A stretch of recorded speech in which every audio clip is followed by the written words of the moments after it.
हरे कृष्णा। तो श्रीमद् भगवद गीता का दिव्य ज्ञान और श्लोक नंबर 20 है और अध्याय 4 है। तो हम लोग अभी पढ़ेंगे। त्यक्त्वा कर्मफलं संगं नित्य तृप्तो निराशया कर्मणि अभिप्रवृत्तोऽपि नैव किंचित् करोति सः। अनुवाद: अपने कर्म फलों की सारी आसक्ति को त्याग कर सदैव संतुष्ट तथा स्वतंत्र रहकर वह सभी प्रकार के कार्यों से व्यस्त रहकर भी कोई सकाम कर्म नहीं करता। हरे कृष्णा। तो यहाँ बता रहे हैं कि हम सारे कर्म फलों को त्याग कर संतुष्ट रहने के लिए बता रहे हैं और स्वतंत्र रहकर।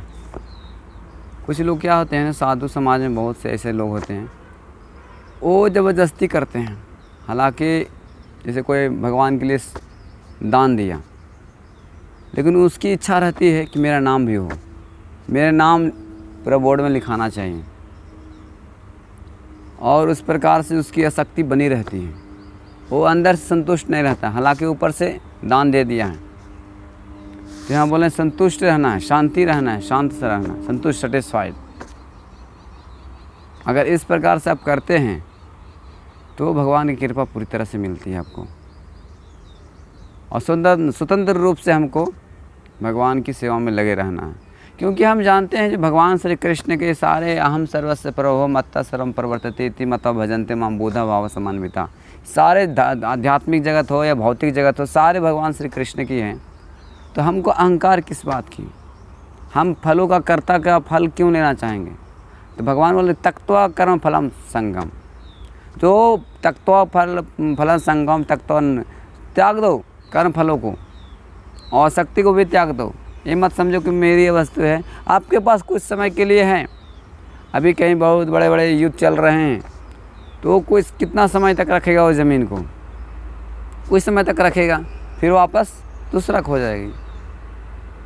तो इस प्रकार से जो असली ज्ञान, दिव्य ज्ञान मिल रहा है, इसको बहुत ध्यानपूर्वक सुनना चाहिए, समझना चाहिए। सीरियसली यहाँ तक एक श्रीमद् भागवतम में कथा है कि ददीक्षी मुनि यहाँ तक देवता लोग उनके शरीर मांगने के लिए गए थे कि आप शरीर दे दीजिए अपना। संसार में जीवों को बहुत अपने शरीर से प्रेम है, पहला आत्मा से और शरीर से। फिर तो शरीर मांगने के लिए गए थे देवता लोग। भगवान के भक्त थे ददीक्षी मुनि। हालांकि ददीक्षी मुनि जानते थे कि ये देवता भगवान कृष्ण के आज्ञा अनुसार यहाँ पे आए हैं। तो शुरुआत में तो उसको मना किए, लेकिन फिर भी वो बताएं ये शरीर एक न एक दिन ख़त्म होने वाला है, दूसरा कुछ यूज हो जाएगा। इसका शरीर मरने के बाद भी यूज नहीं होता है।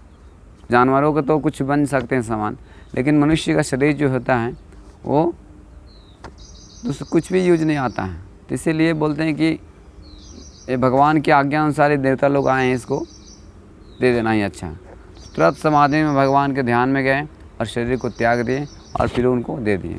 और इस शरीर से फिर वज्र बना, जो इंद्र वृत्रासुर को मारे थे। बहुत बड़ा असुर थे, हालांकि भक्त थे, वो असुर के नाटक कर रहे थे। तो इस प्रकार से वृत्रासुर मारा गया ददीक्षी मुनि के शरीर के अस्थि से बना हुआ वज्र।